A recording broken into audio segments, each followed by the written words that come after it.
땡땡님, 토목주기시고요. 운발표 MZ세대편 듣고 그다음에 수업 질문 드리겠습니다. 준비되시는 대로 발표 시작해 주십시오.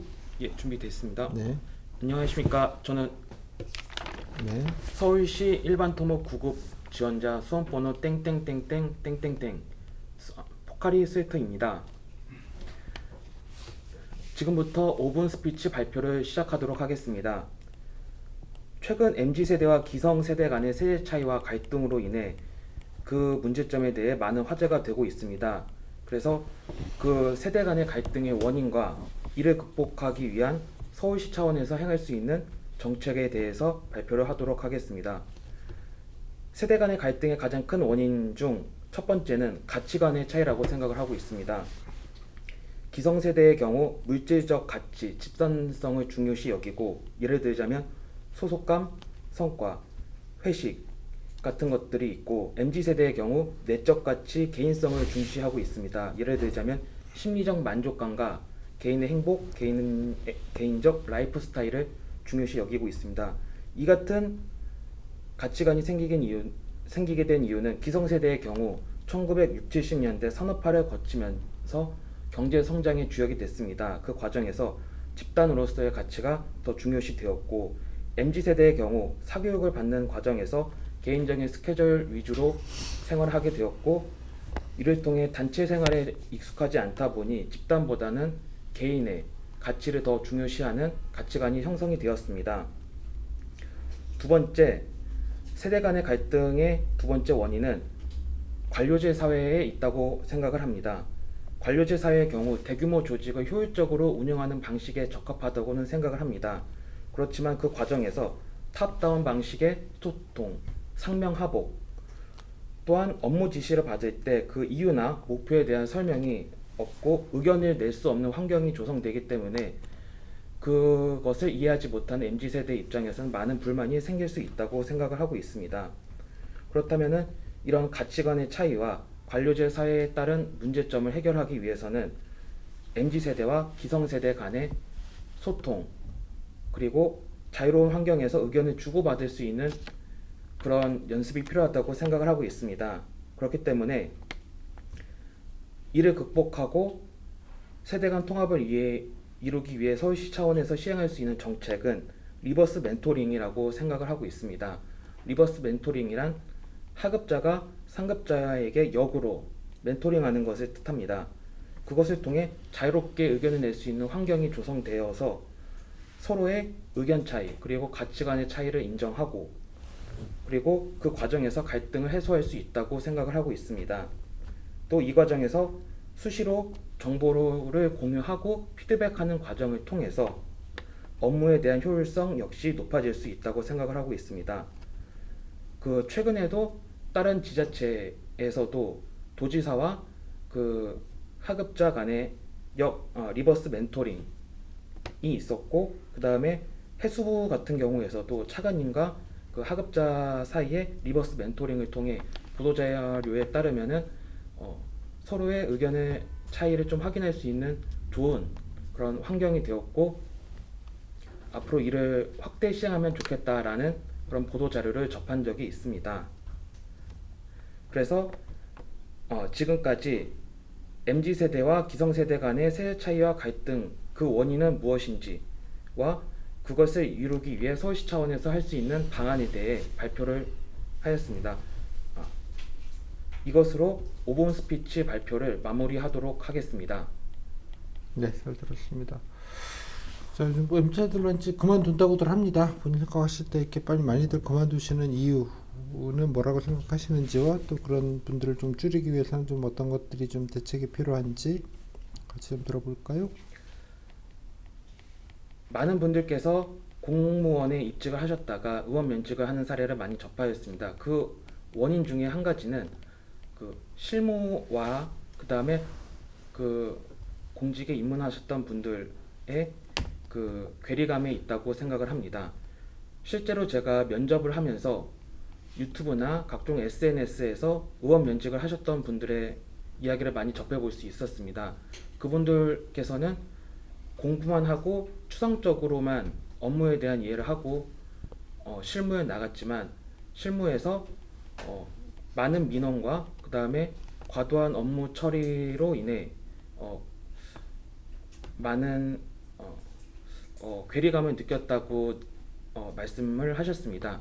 그래서 이를 해소하기 위해서는 유튜브와 같은 SNS를 통해서 실제 공무원이 어떤 일을 하고 그 다음에 하루 일과는 어떤지, 그리고 만약에 그 1년 중에서도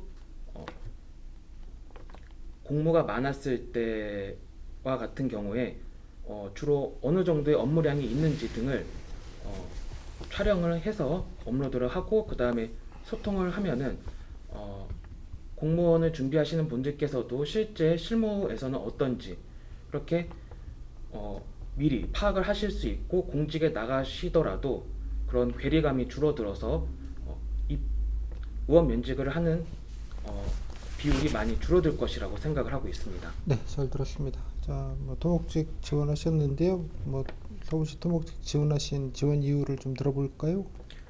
네, 저는 어렸을 적에 경제적인 어려움으로 인해서 부모님과 떨어져서 그 할머니와 같이 지냈던 적이 있었습니다. 하루는 홍수가 많이 났던 때가 있었는데, 그때 당시에 반지하 단칸방에서 같이 할머니와 살고 있었는데, 잠을 자는 도중에 그 물이 많이 들어와서 그 집기가 떠내려가고 그 다음에 고통을 겪었던 적이 있었습니다. 그때 당시에 공무원 분들과 그리고 주민분들께서 남의 일이지만 나의 일처럼 적극적으로 도움을 주시고 그 다음에 물품 같은 것들을 지원해 주시는 것들을 보면서 저는 공무원에 대한 그런 이미지가 굉장히 저에게 좋게 다가왔습니다. 그래서 그 이후로도 저는 대학에 가서도 환경과 토목 과목들을 수강을 하면서 치수와 관련된 많은 과목들에 대해서 그런 전공 지식을 습득을 하였습니다. 수리학 및 수문학과 그 다음에 상하수도 공학을 전공하면서 흐르지 않는 유체에 관한 유동, 그리고 상수도 및 하수도에 관한 지식을 습득하였고, 이를 통해 제가 공직에 나가서도 전문성을 발휘할 수 있을 것이라고 생각을 합니다. 네. 뭐 관련돼서 그럼 전공 관련돼서 뭐 민간 경력이 있거나 실무를 해보시거나 그런 건 없으시고요? 제가 그것과 관련돼서 실무를 아직까지는 해본 적은 없습니다. 아니 뭐 관련돼서 뭐 관심 있게 쓰신 뭐 공모를 해보셨거나 뭐 과제를 해보셨거나 뭐 실무 좀 적용해서 연습을 해보셨거나 설계를 해보셨거나 뭐 그런 게 혹시 있습니까? 제가 전통 토목 과목을 전공하지는 않고 그것과 유사한 과목을 전공하다 보니 전통 토목과 관련된 프로젝트나 그런 공모 경험은 딱히 있지는 않습니다. 뭐 관심 분야나 뭐 이런 거는 뭐 어떤 거로 뭐 토목 쪽 관련돼서 관심 분야는 뭐 어떤 겁니까 그러면? 저는 토목직 중에서도 치수과에 관해 많은 관심을 가지고 있습니다. 어렸을 적 경험도 그렇고 제가 대학에 전공을 하면서 치수와 관련된 많은 전공 과목들을 공부를 하였습니다. 특히 최근 서울시에서도 침수 피해가 많이 발생을 했습니다. 그래서 그 대책으로 침수 피해 지역 6곳에 대심도 빗물 배수 시설을 설치하기로 계획을 하였고, 그 다음에 신축 공동주택의 경우에는 지하 공간에 물막이판을 의무화하는 법안이 발의가 되었고, 또 침수 피해 지역이나 대규모 공동주택에는 빗물 연못과 같은 그 배수 시설을 만들도록 그렇게 법안이 발의가 되었습니다. 근데 이 같은 경우에는 일부 지역에서만 그 효과가 있지 그 외에 다른 지역에서는 침수 피해가 예상이 될 것이라고 생각합니다. 그래서 이런 정책적인 부분에 있어서 개선을 하고 그 다음에 좀 더 나아지기 위해서는 AI 기술을 활용하는 것이 좋겠다고 생각을 했습니다. 예를 들자면은 침수 피해 지역이라고 생각하는 곳에 3D 모델링을 통해서 어느 정도 침수가 발생할지를 예측을 하고 그 다음에 CCTV를 설치를 하고 AI 기술을 활용해서 만약에 집중호우가 발생 시 일정 수심 이상의 빗물이 고였을 때에는 그 위험 반경 안에 있는 분들에게 재난 문자를 보내고 사이렌 등을 통해서 피난을 갈 수 있도록 하는 정책적인 아이디어를 가지고 있습니다. 뭐 침수 관련돼서 여러 가지 알림 시설이 되어져 있죠 지금 현재. 예, 그렇습니다. 새로운 얘기는 아닌 것 같은데 알겠습니다. 토목 관련돼서 그러면 뭐 주로 어떤 업무를 하시는지 취수 관련돼서 포함해서 뭐 어떤 업무들을 토목직 공무원이 합니까? 토목직 공무원이 하는 경우는 크게 안전총괄과, 그 다음에 도로건설과, 도시과, 공원과, 교통과 등이 있고 그에 따라서 하는 업무는 다르다고 알고 있습니다. 안전총괄과의 경우 자연재해 예방을 위해 침수 피해 지역의 시설물에 관한 유지 보수 업무를 하고 있고, 도로교통과의 경우 도로 조명이나 그런 교량 같은 것에 대해 관한 민원을 받고 있고, 그 다음에 도시과의 경우에는 도시개발 계획에 따른 계획 수립, 그리고 도시개발 사업과 관련된 인허가 업무가 있습니다. 교통과의 경우 주차장 그리고 교통과 관련된 민원에 대한 것이 있고, 공원과의 경우에는 그 공원과 사방 사업에 대한 업무를 주로 하고 있습니다. 네. 본인은 뭐 어떤 데 주로 관심이 있으신가요? 저는 크게는 안전총괄과에 속해 있는 앞서 말씀드린 대로 치수과에 많은 관심을 가지고 있습니다. 뭐 취수는 아까 얘기하셨고 뭐 여러 가지 이번에 뭐 호우 때 여러 가지 뭐 전국적으로 사고도 많았고 사고로 뭐 큰 사고는 다행히 없었습니다만 앞으로 뭐 이런 침수나 자연 호우 같은 게 일상화될 수 있을 것 같은데 국제호우 같은 게 뭐 이런 거 관련해서 어떤 장기적으로 대비가 필요하다 생각을 하십니까? 지금 서울시에서는 아까 말씀드린 대로 침수 피해 지역인 6곳을 선정해서 대심도 빗물 배수 시설을 설치하기로 결정을 하였습니다. 지하 40에서 50m 되는 깊이의 빗물 터널을 만들고 호우 시에는 빗물을 저장했다가 그것을 한강으로 내보내는 것을 계획하고 있고, 실제로 국내 최초로 서울시 신월동에는 신월 빗물 저수 배수 시설이 건립이 되어 평소 침수가 많이 되던 신월동 지역에서는 최근 2~3년간 침수 피해가 보고되지가 않았습니다. 그 외에도 서울시에서는 서울 클린데이라고 하여 매월 넷째 주 수요일 25개 자치구에서 그 빗물바지 시설에 대한 점검도 나가고 있고, 서울시 자원봉사센터에서는 안녕 빗물바지라는 그 봉사를 통해 그 시민들이 순찰을 나서고 그 다음에 봉사활동을 하는 것을 하고 있습니다. 이번에 뭐 저기 오송 지하차도 안타까운 사건이 있었는데요.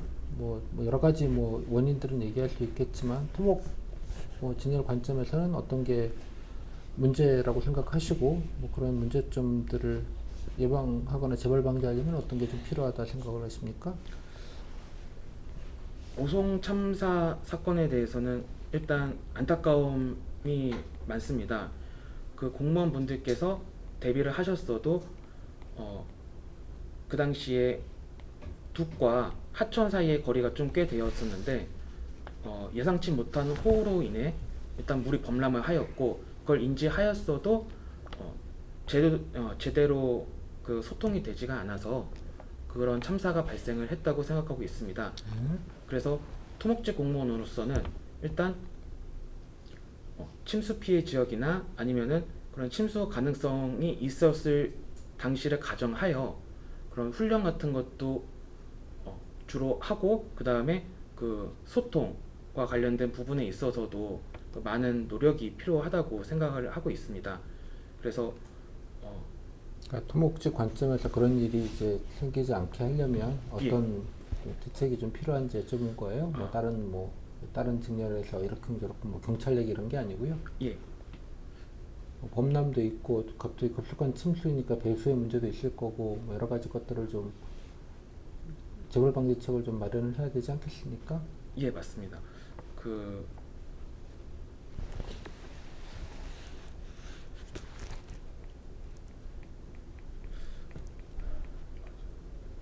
이 부분에 관해서는 제가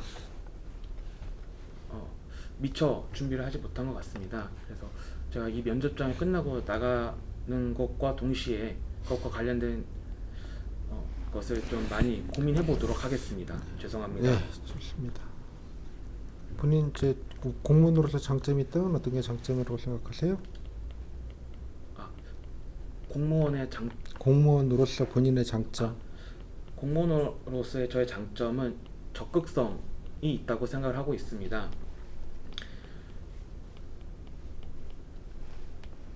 저는 한 1년 전까지 한 3년간 봉사활동을 하였습니다. 주로 도시락 배달을 하였고 주 2, 3회 정도 취약계층에게 도시락을 전달하는 업무를 하였습니다. 근데 그 과정에서 코로나 당시에 그 소외계층이셨던 어르신들께서 디지털 정보 격차가 있다는 것을 알게 되었습니다. 코로나이기 때문에 밖에 나가시는 것이 힘들었고 그로 인해서 정보를 습득하는 것이 많이 부족하다고 느꼈습니다. 예를 들자면은 지자체에서 하고 있는 그런 정책 같은 사업을 수혜를 받기도 좀 힘드셨을 뿐더러 그런 정책이 있는지 모르시는 경우가 허다했습니다. 그래서 저는 도시락 배달 외에도 그분들께 디지털 소외계층이신 어르신들께 스마트폰을 통해서 그 지자체에 관련된 소식을 구독할 수 있게 도와드렸고, 그 다음에 그분들이 밖에 나가시고 그런 대중교통을 이용하는 과정에서 또 많은 어려움이 있었습니다. 길을 잘 모르실 뿐더러 활용하는 방법을 모르셨기 때문에 관련 앱 등을 설치하고 이를 활용할 수 있게 구두로도 설명을 드리고 A4 용지 한 두세 장으로 정리를 해서 이미지까지 캡처를 해서 전해드리면서 그분들께 도움을 드렸습니다. 그리고 네, 알겠습니다. 예. 뭐 앞으로 근무하시면 들어갈 때 어려움이나 애로도 있을 텐데요. 어떤 어려움이나 애로가 생각이 되시고 어려움이나 애로를 어떻게 좀 잘 해결하시려고 노력하실 것 같습니까?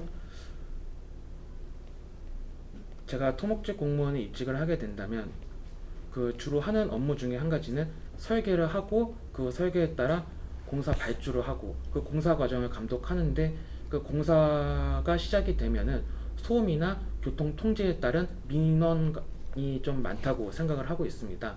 그래서 민원 관련 업무를 좀 많이 맡게 될 텐데, 그렇게 된다면은 민원인들께서 좀 더 원하시는 답변을 얻을 수 있도록 적극성을 발휘해서 그분들께 적극적으로 봉사를 하고 싶습니다. 네, 좋습니다. 자, 마지막으로 본인 뭐 각오나 포부 못하신 말 마지막 말로 듣겠습니다. 아까 지원 동기에서 말씀드렸다시피 저는 어릴 적 폭우 경험을 겪으면서 저에게 도움을 주셨던 공무원분들이 기억에 많이 남습니다. 남의 일이지만 나의 일처럼 신경을 써주셨고 그 부분에서 많은 감명을 받았습니다. 제가 공직에 입문하게 된다면 그분들처럼 저도 다른 주민들께 감명을 드리고 감동을 드릴 수 있는 그런 공무원이 되겠습니다. 감사합니다. 네, 잘 들었습니다. 자, 소감은요? 확실히 제가 면접 스터디 할 때랑 다르게 선생님이랑 좀 하다 보니까 약간 눈물이 글썽이는 것 같기도 하고 좀 많이 떨리기도 왜 하고. 나를 그래요? 나는 내가 네. 못했다고. 난 질문 보시에요, 봇. 예, 그리고요. 네, 그래서 확실히 좀 각 잡고 모의 면접하는 게 좀 많은 도움이 됐을 거라고 생각을 하고, 그다음에 질문들을 좀 주셨는데 제가 아까 전에 참관했을 때는 좀 이 정도면은 답변할 수 있겠다 싶었는데 막상 이렇게 질문을 들어보니까 좀 생각했던 것도 안 나오고 그 질문에 대한 답변을 하고 나서도 좀 이런 걸 좀 대답해봤으면 좀 어땠을까 하는 약간 아쉬움이 있었습니다. 네, 비겁한 변명이었고요. MZ세대 발표는 그냥 무난하게 하셨는데 뭐 좀 짧기도 하고요. 아까 그 리버스 멘토링 가지고 뭐 한두 문장이면 될 걸 뭐 이렇게 늘려 다 2분 얘기하려니까 힘들었죠. 할 얘기가 없으니까. 네. 무슨 얘기 넣어야 되겠어요? 어, 재료가 더 있어야지. 그게 없는 거 갖고 막 길게 늘리려니까 막 힘들죠. 네. 아까 퇴직 증가 이유 뭐 이런 얘기 껴넣으면 되잖아요. 아, 요즘 퇴직을 많이 한다고 하는데 괄호 열고 저는 안 그럴 거예요 괄호 닫고 그거 아니에요? 아, 예. 본인 얘기를 좀 해야지 어떻게 껴가지고 남 얘기만 하지 말고 시간 없으면 그러니까 재료가 없으면 이해하셨죠? 네. 그래도 뭐 미블스 멘토링도 하더라 뭐 이런 얘기도 하고 또 뭐 하지만 또 공직에 또 이해가 부족한 부분 보면 안타깝다 그죠? 예 등등등 뭐 그런 얘기도 좀 하고 나는 그래도 열심히 할 수 있고 지원할 수 있고 막 안 그만둘 사람이다 뭐 그런 얘기 하면 되잖아. 아, 네. 운발표를 너무 이렇게 논문 발표하는 거라 생각하지 마시고 그냥 내 얘기 해도 된다고 그냥 예 그러면 조금 더 예, 좀 친절하게 조금 더 자세하게 좀 실감나게 얘기할 수 있지 않을까요? 논문 발표할 때 너무 자꾸 무슨 교수님 버전으로 자꾸 하려고 하지 마시고 네. 그냥 내 얘기 좀 그냥 끌어넣어서 그냥 하겠다 이런 게 재료 하기가 좋아요. 그것도 하고 무난한데 본인 얘기가 좀 더 있었으면 좋았겠다 이런 얘기가 좀 생각이 좀 들고요. 다음에 뭐 잘하셨어요. 그래도 뭐 이사 뭐 비전공이라고 하지 말고요. 일관전공이라고 정도 해도 충분하니까. 예. 뭐 요즘 저 과목들이 그 대학도 이렇게 전공들이 많이 세분화되어 있어서 뭐 그런 차원이니까 뭐 그 정도 얘기하시면 될 것 같고요. AI까지 필요 없고요. 지금 네. 다 하고 있어요. 센서 있고 다 해요. 지금 네. 그 정도는 다 설치가 되어져 있다고. 뭐 침수 저 맵 서울시에도 한 맵이 있을 걸요. 저기 환경부에 있나? 그 침수 지도 같은 거 다 만들어져 있어요. 근데 그 지리산에서 한번 뒤집어진 다음에 지리산 침수 나가지고 몇 년 전에 댐 방류 때 그러면 다 물 잠긴 적이 있었잖아요. 네. 막 그거 이후로 만들었나? 하여간 GIS 정보 해가지고 다 되어져 있어요. 찾아봐요. 저 본인 당신 생각한 것처럼 이거 하지 말고 관심이 있다며. 네. 예, 고도해가지고 뭐 침수 이게 하는 건 다 기본적으로 그 정도 시뮬레이션이 어려운 시뮬레이션이 아니니까 인공지능 따위까지는 필요 없다고 다 좀 센서도 되어져 있고 이번에도 뭐 센서도 다 되어져 있는데 이제 그게 갑자기 이렇게 그러니까 시간적으로 그거가 이제 대응이 안 됐던 거지 그런 시스템이 없어서 문제는 아니었던 걸로 알아요. 작년에 반지하방 침수 같은 경우도 잘 알아보시고 내용을 괜히 아는 척했는데 하고 있는데 잃어버리면 얼마나 개무시 당해요. 그죠? 예, 그거 하나만 좀 하시고요. 우성 참사도 조금 뭐 다 답변 무난하게 하셨는데 우성 참사도 좀 내용을 모르시는구만. 네. 그렇게 자세한 내막까지는. 그러니까 네. 토목직으로 봐야 될 거 아니에요, 그죠? 네. 뭐 일단 저기 강 넘칠 수 있을 때 좀 공사하면서 좀 간이로 방지 만들어 놨는데 일단 뭐 그거 사실 뭐 잘 만들었다고 해도 막을 것 같지는 않은데 임시 방제물이라 그래가지고 공사 이렇게 해가지고 뭐 좀 시간을 좀 벌어줬어야 되는데 그게 좀 거의 무용지물이었던 걸로 보이고 또 지하주차도 안 해도 배수 같은 거는 특히 더 신경을 썼어야 되는 부분인데 지금 조사 중이라서 아직은 제대로 작동을 해도 그렇게 갑자기 들어와 버리면 뭐 대책이 없을 것 같기는 한데 네. 뭐 약간 토목직 관점에서 그런 것도 좀 봐두시면 되겠고 산사태도 괴산인가요? 이번에 것도 좀 봐두시고 본인 보시면 임도 위에다가 발전소가 임도 만들어 놨는데 배수 안 해가지고 거기서부터 절개가 돼가지고 무너져서 2km 밑에 마을 덮쳤던 거라는 거잖아요. 네. 처음 듣죠? 산사태는 알고 있었는데 자세한 내용은 잘 모르겠어요. 산사태가 당신 담당이에요. 네. 서울에 산사태가 없다고? 아니잖아. 몇 년 전에 우면산에 네. 그 비싼 동네예요. 심지어 싼 동네도 아니야. 네. 예? 나 거기 이사 가려다가 큰일 날 뻔했다. 야 장난 아닌데? 그럼 개난이 났잖아요. 그때도 물론 이제 군부대 위에 상부에 군부대 있고 네. 이걸 사방공사를 좀 해놨어야 되는데 군부대 때문에 그냥 대면 하다가 폭탄 내리니까 그냥 실려버린 거죠. 이해했죠? 네. 요즘 그러면은 빵 가는 시대예요. 공무원이. 우성지하에서 38명 검찰 수사받고 있습니다. 간단치 않아 이제 요즘 특검은 압색당하고 요즘 예? 예. 그런 시대예요. 아무튼 그 얘기 조금 좀 확인하시고요. 뭐 그 정도. 근데 아까 뭐 아까 적곡성 얘기도 뭐 얘기하는데 너무 얘기가 좀 기니까요. 좀 1분 넘지 않게 좀 너무 길게는 가지 말고요. 열심히 얘기하시는 건 좋은데 네. 막 꼬리 물고 막 이렇게 얘기가 늘어지니까 질문 좀 해야 되는데 자꾸 이렇게 늘어지니까 중간에 잠깐 끌었던 거 그런 거고요. 그렇습니다.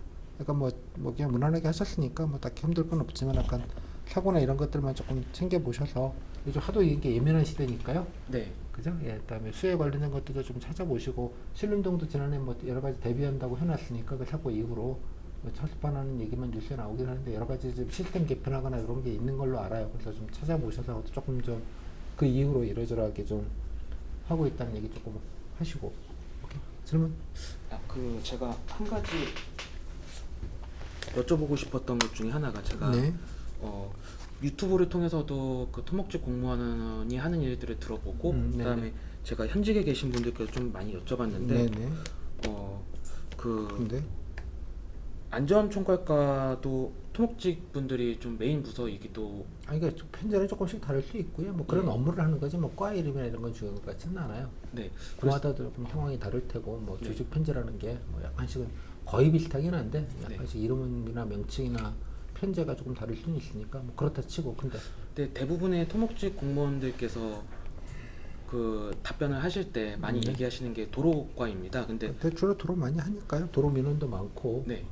그죠 뭐 물 이거야 뭐 1년에 한 번 잠깐 검사하고 마는 거고 도로는 늘 나오는 거고 네. 뭐 그런 거지 뭐 그 차이가 있는 거죠 뭐. 네. 근데 선생님께서 인강에서 말씀하셨다시피 희망 업무 같은 경우에는 좀 남들이 한 좀 뻔한 거 아니 이게 토목적인 임무가 사실 정해져 있잖아요. 예, 네. 그 안에서 뭐 다 돌아가면서 하는 거니까 사실은 뭐 일반 행정직이야 뭐 오만 거 하는 거니까 그렇다 치고 기술직 일들은 되게 정해져 있죠. 이 안에서 희망 업무를 물어보는 건 좀 적절치 않은 것 같고 네. 뭐 어느 분야에 잘할 수 있냐 관심 있냐 뭐 이 정도를 더 보는 건데 네. 뭐 그런데 근데 그 제가 했던 부분들이 그 만약 면접관님 입장에서는 그렇다면은 방재 안전직을 지원하지 왜 아니 방장님하고 다르다고 아. 그 시설적인 거를 관리하는 건 토목직이 하는 거고 네. 뭐 알리고 전파하고 확인하고 예방하고 주민들을 응대하고 뭐 이러는 게 이제 방장직 업무죠.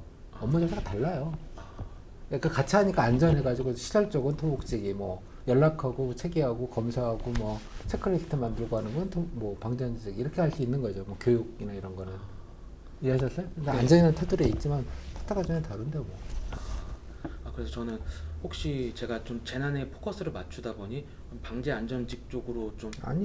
오늘 단톡방에도 어저께 제가 KBS 뉴스에 나왔을 때 그것도 고맙던데 그래도 방장직 취재를 너무 좀 약간 좀 서울이나 이런 데를 좀 했으면 더 좋았겠다 싶기는 하지만 업무 나와 있으니까 뭐 토목직과 그러니까 물론 이제 터지면 같이 뭐 이렇게 하는 건 맞겠지만 시설적인 구조적인 시설적인 부분에 대해서는 토목직이 하는 거 아니에요. 네.